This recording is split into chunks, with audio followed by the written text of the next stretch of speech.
Tēnā koutou, ko Jason Timmins takuingawa, no England aho, ke te Berempō toku kāinga, ko Karen taku hoa rangatira, ko Jed me pipi aku Tamariki, no rewa, tēnā koutou, tēnā koutou, tēnā koutou katoa. Well, good morning. Thank you for inviting me along. I'm a Tamariki crew.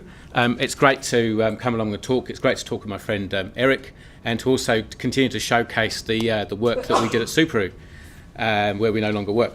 That's nice. So first of all, I just need to make very clear, I didn't do this research.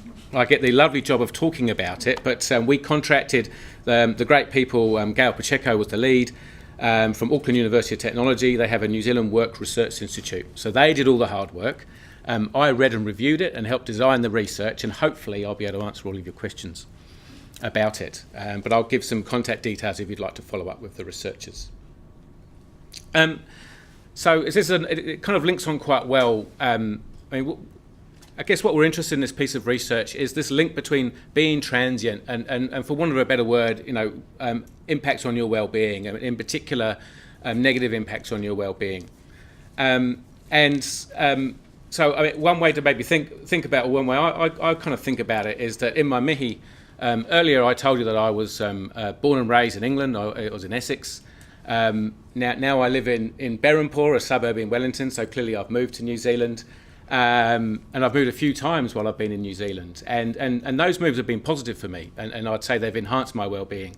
I moved from New Zealand to a small town in Te Awamutu, which is in the Waikato, for love, as I tell everybody, to be with my partner Karen, who we're still together with, so it's gone really well. And then we moved from Te Awamutu to Wellington for jobs that we got. And so again, that was an improvement for me. And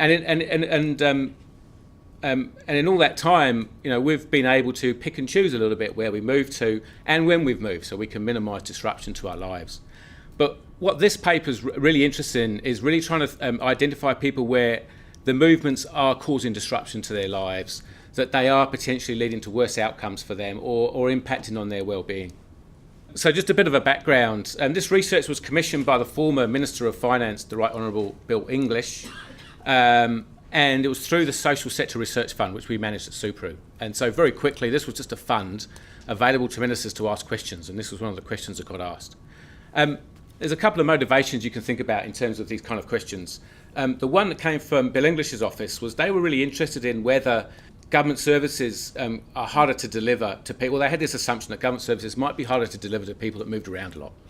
And as I remember, the discussion kind of went along the lines of, well, if we have support services that could help people, it's a real concern if they're moving around a lot and we're not getting those services to those people. And so that was kind of where that question came from.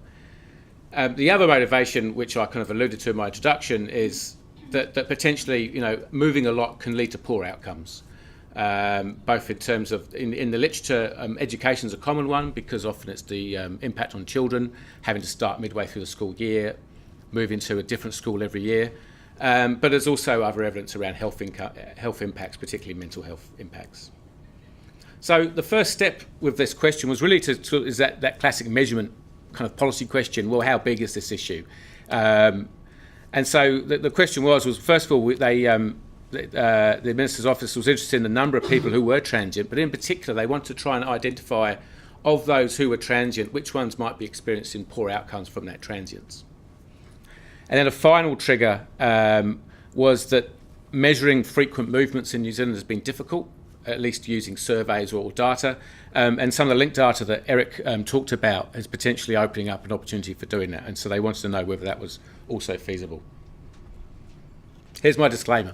It's the same as Eric's, I think. And he did a very good job of explaining why it's important. But essentially the key part of it is that the data was used in such a way that the identities of individuals and their data was not revealed. So here's my outline for the talk today. We'll talk a little bit about what is vulnerable transience. So, how did the researchers approach trying to measure this concept? I'll take you through some of the data sources they considered. We'll then go through the definition they used, and then we will look at some results. And we're going to look at kind of three types of results if we have time. The first one is how many people are vulnerable transient in New Zealand. So this kind of group of transient people who might be at risk of poor outcomes or experiencing poor outcomes. Who are they? And then a final question about, is there, who might be at risk of being vulnerably transient in the future, which is a question they had a look at in the paper. So while we're giving this talk, I want you to think about Hamilton. And I want you to think about Hamilton because Hamilton's about 200,000 people, which is about the number of people that this research identified as being transient. So these are people that are moving, who move frequently over a period, and we'll talk about those definitions in a moment. And then the other number I want you to think about is that most of those, 80% of that 200,000, were identified in this research as being vulnerable transient. So, and I'm going to come back to that, but essentially what the research is suggesting is that for people who move around a lot, most of them may not be experiencing good outcomes from that move. Unlike the story I told you, where my movement I felt led to positive outcomes, for these people that might not be the case. So they're the figures. So remember Hamilton City, and we'll come back and talk about that 200,000 in a moment.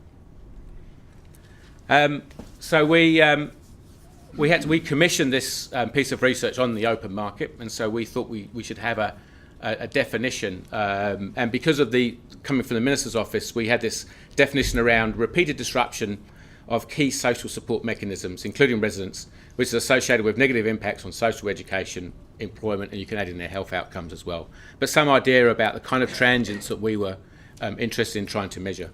The researchers kind of came at it from two dimensions. The first was this idea of transients. And as with, I guess what they hoped was that they'd go to the literature and the literature would have a nice definition for them to use and they could just apply it here. But of course, that's often never the case. So they had this, what they did find in the literature is that transience is something that's temporary or short-lived. But what they also found was there wasn't really an accepted definition of transience in the literature. And I think really what they concluded is it very much depends on the question that you're asking. And so transience might be a particular issue for one particular outcome defined in, say, let's just say 10 moves in 5 years, but actually for another outcome, that might not be the correct definition. And then the other dimension they thought about, they had to incorporate, was identifying people who were transient where those moves were leading to worse outcomes. So I've got a table just to talk through those two different definitions. So on the transient side, which is the first column, you've kind of got people with low movement and high movement. And that's reasonably, relatively clear. Low movement, we're talking about people who don't move over a particular period, and people who might move once or twice. And then high movement, it's people who move frequently in a given period. And I guess it's trying to decide what that frequent looks like is a challenge, and I'll show you what they did shortly. On the on the vulnerable transient, on kind of the vulnerable definition, the researchers kind of approached it from thinking about people who made voluntary moves versus people who might be making involuntary moves. Voluntary moves might lead to better homes because you're able to choose them, better neighbourhoods that work for you. So, for example, you're able to choose to neighbourhoods where you can still easily get to your job, where you can still keep in contact with friends and family. And also you can time the move, so it reduces the disruption to your lives. So I gave the example of children being able to start the school at the beginning of the school year and not starting during the school year. And then they thought about involuntary moves where you're not in control as much, and so you might end up in worse housing or in worse neighbourhoods. Maybe you're kind of forced, or you have to move to a neighbourhood where you're unable to. It's much easier to get to work. You've got a longer commute, and you lose contact with. It's not as easy to keep in contact with friends and family. And the other dimension is that it's you're unable to control the timing, so there's more disruption to your life. Your child has to move schools during the school year, and it's more disruption for them. And so in terms of the data set sources available, the researchers looked at a couple. They looked at the census, which is a survey of all New Zealanders that many of you will be familiar with. And the other advantage of that data set is that it collects a lot of socio-economic information. So the question about who are these people can be easily answered using the census. Its main disadvantage, though, is that it doesn't measure frequent movement. It does ask you, and hopefully all of you have answered this question in the last month or two, where you're currently living and where you were living 5 years ago. And so from that you can work out whether someone's moved. There's also an additional question that asks you how long you've been at your current residence, and so you can work out whether people have recently moved.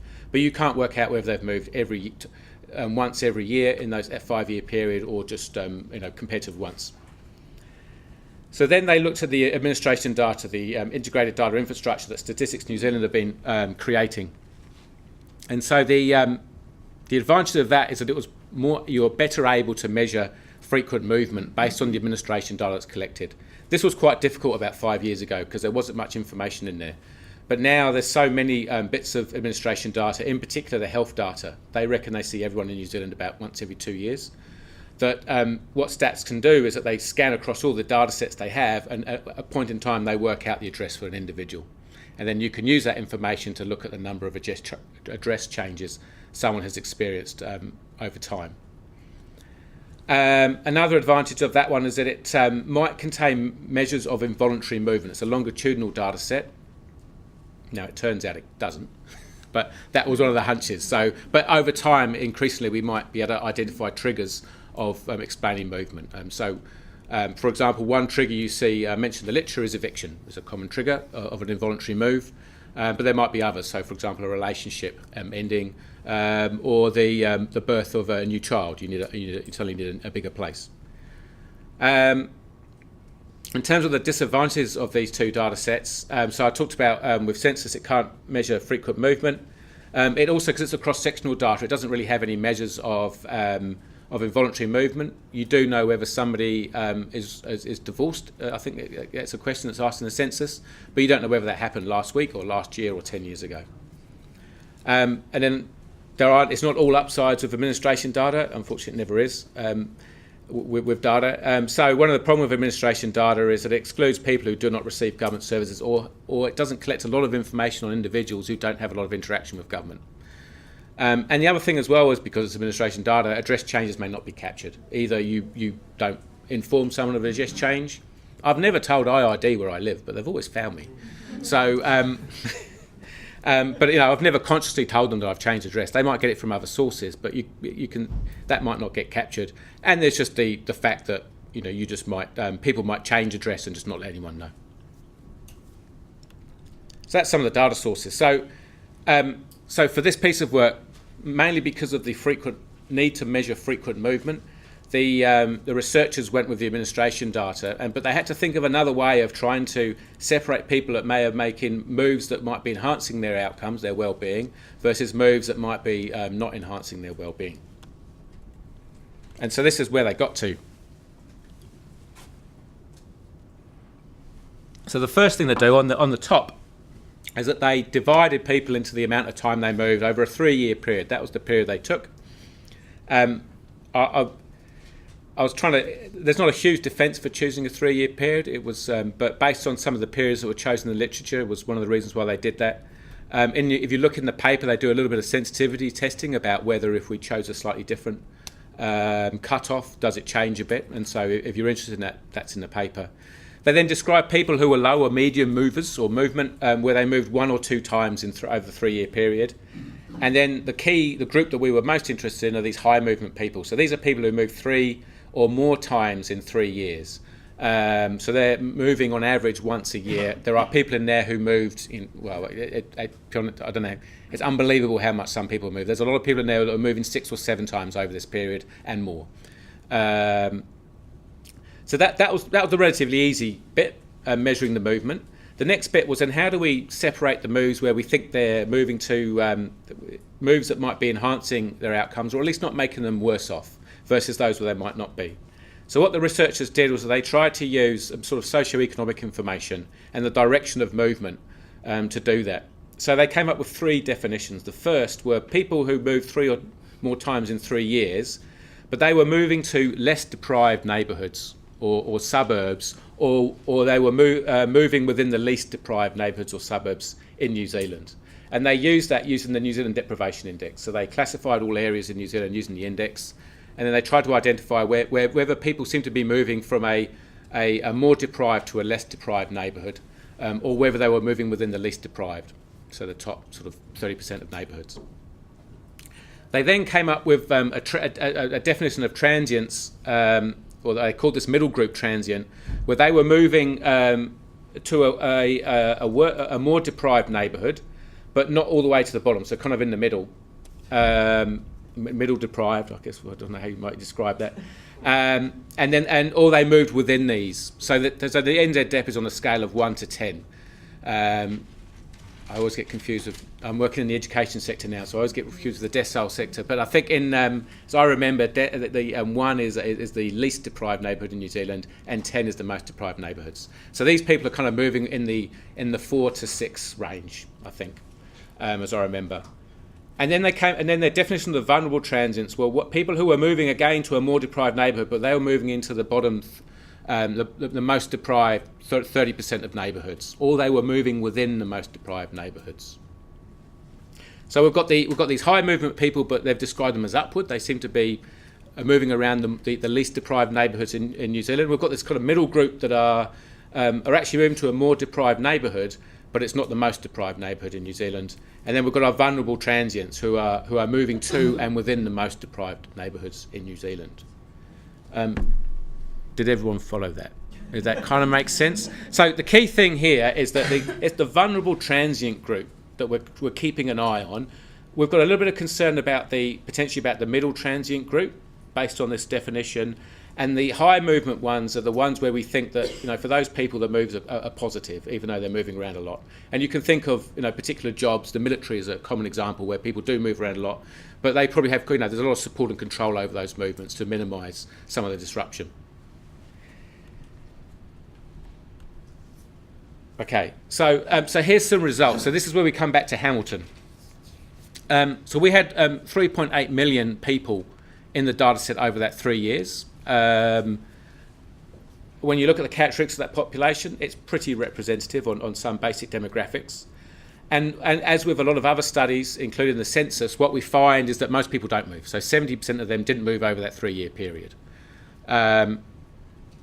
If I gave you a bit of my movement history at the beginning of the talk, but most of that movement happened 10 years ago. And actually in the last 10 years, I haven't moved. So it's not an uncommon thing. There's a few people that moved once or twice over that period, about 25%-ish, between 20 and 25%. And it's the bottom 3 categories that we're going to focus on. So the first thing to take away is about 5.5% of this 3.8 million, they moved 3 or more times over those 3 years. That's our population of Hamilton. So it's quite a big number. I think the real takeaway, though, is that the majority of them, 80% of them, are moving to or within the most deprived communities in New Zealand. So now, I'm not saying that all of them are experiencing poor outcomes, but I'm saying that I think what the researchers are pushing is that we might be concerned about some of that a lot of that movement may not be welfare or well-being enhancing. So that's the kind of the headline figures. Not surprisingly, when we have a look at the characteristics, I'm not going to do that one because it's terrible. It's very difficult to describe. I was cutting and paste for the publication, so they don't work as well in presentation. So the key thing here is that 75% of that vulnerable transient people receive a benefit. So that interaction with government does exist at a high rate for this group. One thing I would also say is that for the if you compare to the non-movers who are on the far right, if you look at the blue bar, which is basically being in a family in receipt of a benefit, movers just generally are more likely to be on a benefit, with the exception of that high movement category. So that gives us a bit of confidence that what we're picking up there are people who are making, their moves are a bit more positive. But you can see for the vulnerable transient who are on this far right, there's quite a big difference in terms of benefit receipt rates for that group. The other thing I'll just add is that group, they also tend to be a lot younger. When I look at the high movement group, that's quite an older age profile. That might be a lot of transitions into retirement that come with a move, but they do tend to be a lot younger. So they're a big group. They're a large number of people. They're most of the population of Hamilton, and also there's a high proportion of them receiving a benefit. So they've got that interaction with government. The final result I'll show you before I wrap up is the researchers wanted to see whether there were certain people who were at risk at becoming vulnerably transient. So they used the longitudinal information and some characteristics of those individuals, both in terms of their sort of demographic, social characteristics, as well as their receipt of government services, to see whether there were certain groups of people who were more likely to become vulnerably transient in the future. And that's what I'll show you in this final one. So what they found is that for the high movement group in general, that this group, people who were having some engagement with mental health services or had recent engagement with visiting emergency departments, so these, if you like, these are proxies for potentially not having good health outcomes, they were more likely to become high movers, or moving 3 or more times over a 3-year period in the future. When we look at specifically at the vulnerable transients as an outcome, we find that the poor health factors are there as well, but also there's some justice factors in terms of, so people who had a recent court charge were more likely to become vulnerably transient in the future, and people who were being supported by the government through some sort of economic income support, both the working for families and an income support benefit, were also more likely to become vulnerably transient in the future. So they were looking at the preceding 5 years to the 3-year period that we talked about, or were presented in this presentation. So just to summarise, we're going to talk about Hamilton again. So what the research found was that they estimated that around 200,000 people out of the 3.8 million people moved 3 or more times over a 3-year period. And the 3-year period, I don't think I actually mentioned, was, and I need to go just refer to my notes, it's relatively recent, but they looked at the period that they covered was between the 1st of August 2013 to the 31st of July 2016. They found that of that 200,000, 80% of them could be defined as vulnerably transient. So 80% of that movement is occurring towards or within the most deprived communities in New Zealand. When we talk about the characteristics of that group, a key one is that 75% of vulnerable transient people received a benefit during that reference period. So if we're thinking about a potential impact on delivering services to transient people, this group is quite a high user of, or is a relatively high user of government services in terms of a benefit. If you look at some of those other ones I showed you around health and justice, you also see similar patterns for those. And then finally, I showed you that they're receiving welfare support is associated with being vulnerably transient in the future, as well as working for families. Some of the health measures that they managed to include was associated with moving a lot in the future, but not necessarily being vulnerably transient. So I just raised a question there for discussion about, can government services be used to reduce the amount of movement occurring in the future? Is there an ability to bring a bit more stability to people's lives, or to maintain stability in people's lives before they become transient? I have to say that there's a very thin line between preventing someone from moving to avoid worse outcomes in the future, then stopping someone from moving to enhance their well-being in the future. So that would be a tricky thing to do. But there's a greater focus on maybe linking up government services, and it may be that people at risk, of being vulnerably transient, there might be something that can be bolted onto their service delivery before that happens. So just to finish, and to thank the Auckland University researchers for the research from Suparu. There's some contact details for you. It's also in the paper. And just to acknowledge Gail Pacheco, who led the research for us and did a great job. Thank you.